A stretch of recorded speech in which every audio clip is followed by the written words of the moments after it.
Welcome to Sleepy Santa Workshop. It's our free tutorial, and Georgina, you should show them what you hooked. I had fun because I'm a big Santa fan doing this pattern. We have two sleepy patterns, Santa, and this is a larger one. We have a smaller one as well. And had a lot of fun adding a lot of different textures to this one. You'll see curly locks and wool fibers and raw fleece. And this made them fun and Christmassy, of course. Yeah, he's really great. One of the things I love about him is Georgina did some things that I wouldn't normally do, so it was really fun to see it. I love the pink in the face, and it gave, I often use beiges, and it gave it a real crisp look that you can't get with a beige, so that's a really important thing. I like the use of yarn, and I like how she chose gray to do the curls here. So there's some really important things that she did, and she just has a nice muted tone of red. Just it's all one color and it's all cloth, and then this is all fleece. Some really key things that made that she made that pattern come alive, and she made it speak of herself. So I just want to show you some of the ways of doing it. So we're just going to put this on a hoop for now. And we're just going to put it so that we can see Sleepy Santa's face. And so putting it on a hoop is really simple. All you got to do, put the hoop on the bottom, lay down the linen, and put another hoop on top of it. It's really easy. So Georgina, what made you decide to make that pink? Santa's always out in the cold, little rosy face. He's, flying through the wind and the chill, so it just made his face rosy and warm. It just, to me, this seemed very magical, a magical face. So what I'm going to suggest to you is that you grab some of the pink wool. I'm just going to put this, it's in there tight. This is a Bolivar cutter that we're using here, and I really respect Mr. Bolivar, who works in Bridgewater, and you can look it up on Google. They're the best cutters on the go, I think, but there are many good cutters. But this, for your personal use, excellent cutter. So I'm just going to hook some of the pink, and I'm going to pull some fleece in there and show you how that works, and I'm going to hook some curly locks and just give you an idea of what it's like. So if you were doing this pattern, the first thing you would do is you'd get a little black. Could we get a strip of black, Georgina, do you mind?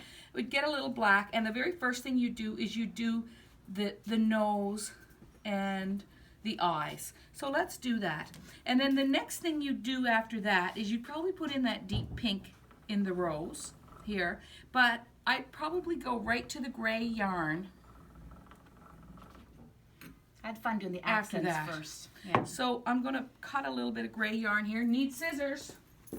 Okay. This is our Santa bundle that comes as a complimentary to the Sleepy Santa pattern. It doesn't have everything to finish this, but it's great to add to it. And this is some of the textures that we're using from this for this pattern.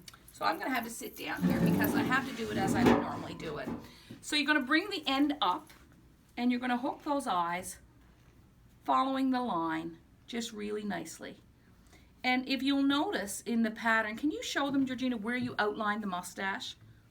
Because that's really important. There's some key things here that really help you define Santa. You'll see that in the pattern as well. So she outlined that mustache. So after you outline the eyes and the nose, you're going to want to outline that mustache. And I'm just going to get a bit of gray yarn and show you how to. A lot of times people wonder, how do I hook in circles, or how do I hook in straight lines? There is nothing to think about when you're hooking in circles. You just want to follow the line. So we're going to snip a little bit of gray off of here. That's a fun Briggs and Little gray. It's Briggs and Little, but it's the Briggs and Little that's has an extra ply. And if you'll notice, what Georgina did was that can I have more of that gray, Georgina? What she did was she didn't just hook it this gray. If you hook this gray and then just started putting the white in around it, what will happen is the gray will get lost. You need to double up, and she doubled up on some of that gray. I can see it, and it just made the curly cues really stand out. So when you're hooking the curly cue, just follow the line. That's all you have to do. Don't think too much about hooking hooking it. And what I do is I'll hook it and I'll bring the end up in a single. So everything is double but that end where it'll fade out a little bit. In the mustache, you'll notice that she just used a thin curly locks. So now what I will do with that is I'll hook that in 3s, I would say. Did you hook it in 3s or did you double it? I doubled it. You doubled it. Yeah. Now see, Which is great because it shows different techniques of what people do. Yeah. So if you could just, when you're hooking this, you're probably going to skip 2 holes. You want it to be kind of open and kind of filmy. You don't want to hook this tight because if you hook it tight, you're going to lose the softness of Whisker type Yeah. style.